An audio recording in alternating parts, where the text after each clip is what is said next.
maybe less resonating with global audience, but in the US you have like Chase Sapphire Reserve, Amex Platinum, all sorts of kind of like membership cards, because you pay a membership fee, or airline or hotel status. So the more you spend, the more miles you get, and more points you get, and then the higher your merit status is, the more perks you get. So I largely got inspired by those programs. I'm a large user of all these programs, and find myself making decisions that are that favor one chain or one program over another. Back to the point of what users want. Users expect something they can sell, so we will be designing programs that we'll be designing our next rewards program in a way that fulfills some of users' expectations, but also is in a way I think would be enduring and sustainable.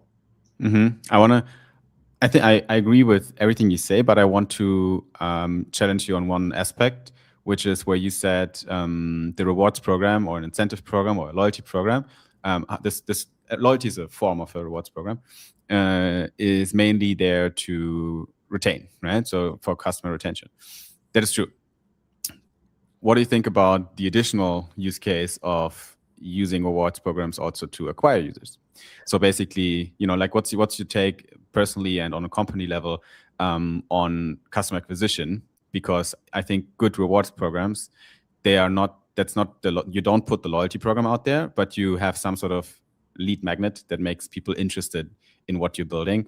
And that's what a lot of Web2 businesses, from e-com to digital products to some weird education programs that you can buy to learn how to do anything online. They all have some sort of lead magnets, which is also a reward usually that you get for signing up, for starting to use the product and so on. Do you have any thoughts on that topic as well? Basically, customer acquisition costs baked into a rewards program. That's a great question. I think currently most Web3 or most DeFi protocols use rewards program as a lead gen and also as retention, but oftentimes in a way the lead gen is not very the rewards program is not very sustainable.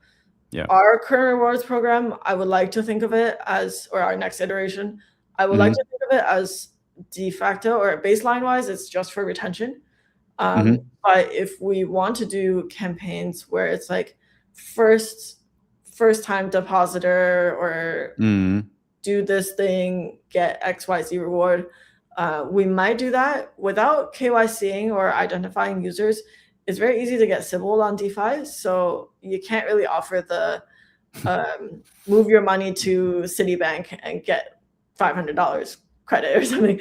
It doesn't work exactly like that. I do agree that good rewards can be a lead gen, like a great top of funnel or like a great user conversion tool. But as of now, I would actually not want users to come use Perena because of our rewards program. So I think we want to actively flush out a lot of these users. Yeah, it's a thin line. And I need to be careful that I don't fall into the rabbit hole to talk the rest of the interview with you only about that, because that's one of the things I do and a passion of mine. That's because that's what we do with my company, with Solana ID. We're designing these kind of perk campaigns for customer acquisition to direct rewards to the right people, because that's exactly the issue you're facing. A lot of companies faced in the past as well, that if you have a nice lead gen product or offering, a lot of times you get sybiled, you get farmed, and then everyone loses, right? Despite the farmer. But everyone who is protocol user or an honest rewards program user and the company itself, they're all losing, and the token holders if there's a token involved in the whole thing. So there's a lot of caveats here as well. So we have to be careful. But anyway, since we're at the topic of rewards program, can we talk about the next iteration already, potentially, of the Perena rewards program? Yeah, I kind of shared a bit of where it would go. So membership tiers or based on your usage. Cool. Okay, that sounds good. Okay. Less dilutive. We're very much, if people who are currently Perena users are listening to this, some of the users are getting agitated that reward seasons are running for in crypto terms so long. So my answer to that is reward programs are supposed to, many rewards programs are permanent as they're evergreen. a product line, really. We won't be necessarily naming it season 2, 3, 4, 5, but similar to, like, if you go book a hotel on booking.com, they're going to give you rewards based on the week, based on the day, based on what they want you to do. So our rewards program design likewise will be based on where we want you to try new things, what kind of products we want to promote, and those will be the ones that are getting rewards. And the ones that don't add any value to us or to the users won't be getting rewards. Can we make it more tangible and talk about what rewards we're talking about here? Like, are you doing like USDC cashbacks or APY boost or we will change it up. So right now we're doing petals. Petals correspond to potentially lower fees or potentially petal boosts on certain things we want you to do. Like if there's one vault or one pool we want you to deposit because we think it's new or want to try things out. Almost certainly we will not have the structure, like super complicated voting, all that. There's a chance the petals will become liquid, but stay as petals. So that's an alpha, which is to say it will look more similar to a token, but not really a governance token. So that's what we're experimenting, because we're experimenting. Do we want people to actually exchange these things for value on the market, or do we want to restrict speculation? And that's a fine line to walk, because we're doubling down on very much emphasizing the fact that this is a rewards program. It's not a governance token. It may have utility within the realm of rewards, but it has zero claim on there's no point in doing buyback. There's no there's a lot of things that token projects have done that we very, very unlikely will do. What do you think are the most prominent mistakes and wrongdoings? I mean, it's a long list, and we can probably fill a whole hour of this conversation, but there's always something that pops up in the mind first. Some of the most common errors that you observe when it comes to tokens and how they're being used in the ecosystem in the past, let's say 12 to 24 months, because there's a lot of errors. Common errors: buyback. Jupiter burned $80 million for, in my opinion, not much returns. They know themselves. They know. Jupiter, Radiant, both. Governance votes. I frankly do not think that democracy, and I think Plato talks about democracy is not the best form of governance. I live by that. I don't think you want uninformed masses making decisions for where the company should go or where products go. Governance here meaning company governance. Whether it's company like DeFi governance, like token voting, or I don't think that's a good idea. I also don't really think having pre-written rules on what the token utility should do or the pie chart is a good idea. If we do write a tokenomics paper, it will not have that same pie chart. It will be a very different pie chart. Say that again. Clarify the point, please. You know the pie chart, like every project when they're about to launch a token, they write this long article about what this token is going to do, blah blah blah, and they have a pie chart, and that chart shows like XYZ. Supply distribution. That's what you're talking about. Generally, that's all bullshit. And I think we should just call it. Why is it bullshit? Why is it bullshit? Let's call it out. Because when you separate, it really is just what's external, what's given out, what's expenses, and then what's the rest for the team to decide how to use it. And some teams want to structure it in a way that's given to the community. There are so many ways that projects can show or falsely represent that they're giving tokens to the community. when in fact they're just taking it back for themselves. I don't want to say that they all do it for malicious reasons. Some of it is practical reasons, but I think it's better to say it for what it like. Present the things frankly. Like if I haven't decided yet, but let's say if we put out a pie chart, I might just put 80% reserves, 20% use it for these 5 things, and every year we get to decide what we want to do with 80% reserves, because it doesn't make sense in such an early stage startup, and most of us are early stage startups, to dictate what you are going to do for the next 10 years in governance.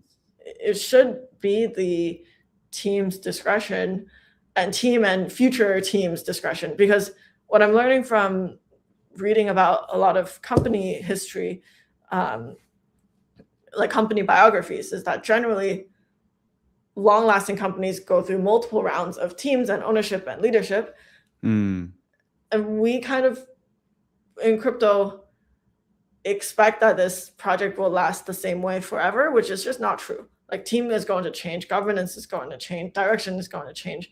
There's no reason to lock it in so early, because then you get teams that become demotivated and then they let the project die, and they have essentially a public market investor and they can't say it, so it's a slow death, and it becomes a slow bleed that most people know, that people are very familiar with most projects.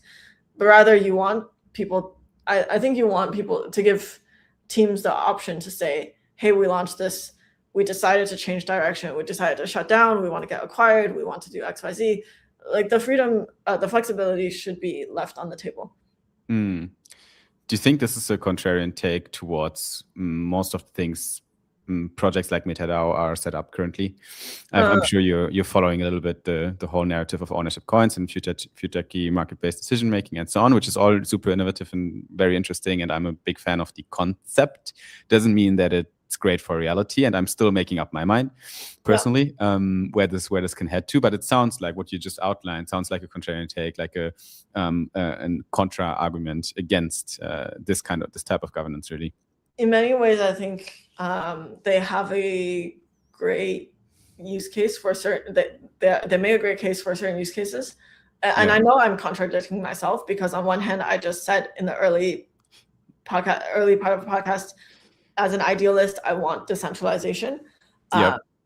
However, I actually think the best companies and legacies in the world are almost certainly not built by decentralized governance. So there's decentralized ownership, or rephrasing it, distributed ownership, but centralized governance is how I would think about it. Because why do I want tokenized equity or even reward token or anything that lets people hold some value?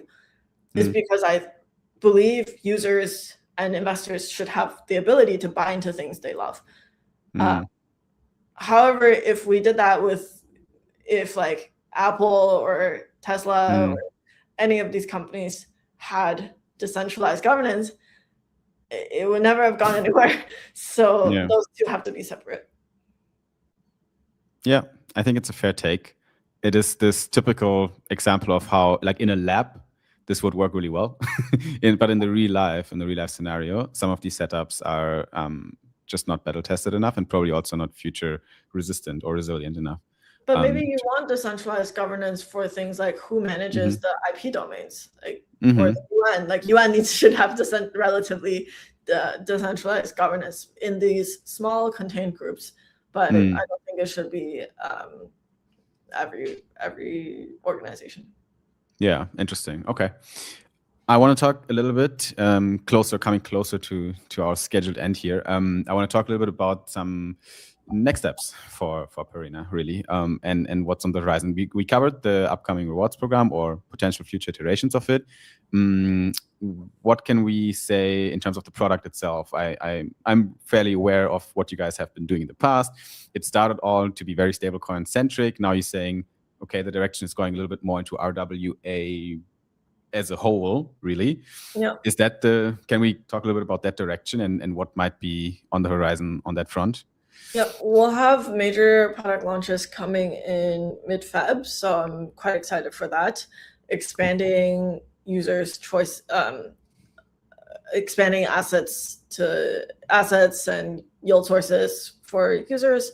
In terms of USD Star, I always wanted it. My goal for it is to be an easy to hold, long-term holdable asset that consistently outperforms simple yield management strategies. So unless you are professionally running a quant fund, we would like to beat your returns. And now we're entering the phase of formalizing what that portfolio management would look like, bring in like large people with experience managing billions of dollars, doing portfolio allocation and optimization. We'll have much more institutional scale analysis that we'd be able to share with institutional and accredited investors under NDA, and once they're qualified, becoming more. A lot of protocols say they're institutional grade. I think we are slowly learning how to live by that definition, and going through different diligence documents. So just the process of growing up is how I would frame it, as like, okay, this is part of our goal. We'll have a new look of rewards and loyalty program coming out. Expect what is the hottest commodity on the market to be available on Perena soon. Cool. Yeah, lots of exciting stuff happening. Okay, that's great. For users as well, how about expanding, especially the USD Star utility in the DeFi ecosystem? Is there anything that you guys have on the radar? Because right now, I think the asset itself is the product, but DeFi is a system of Lego blocks, right? Like where can I plug in my USD Star today? And is there anything where I can plug it in the future that is not available yet, maybe? Yeah, we're talking to a number of lending protocols. I think that is the main thing. We just integrated. So we have Surf Cash that lets people spend USD Star. We'll have a couple more places come out in Q1. Yeah. So really, it's just spend and leverage. We won't do leverage ourselves because I think that's not our core competency. But yeah, letting people spend is one that we would like to have. Yeah, big shout out to Surfcash. Big fan of the team. Friends of mine as well, and cool product. How about when you talk about lending? How can I? Is there going to be a way where I can get more yield on my yield? let's put it that way. Yes. So that's not going to come out that soon, but we are adding more yield. Typically equates to either more risk or longer lockups. So we understand people want more yield. If you're willing to trade on one of those levers, we can offer that. Inside of Perena or together with a partner? Perena. Yeah. Okay. So either you take on more risk or you take on longer duration. Okay, cool. A lot of the current stablecoins I can also loop and multiply, I think, the yields here and there. That is currently not available for USD Star? That is currently not, it is not yet available, but we hope it will come this quarter. Cool. Okay.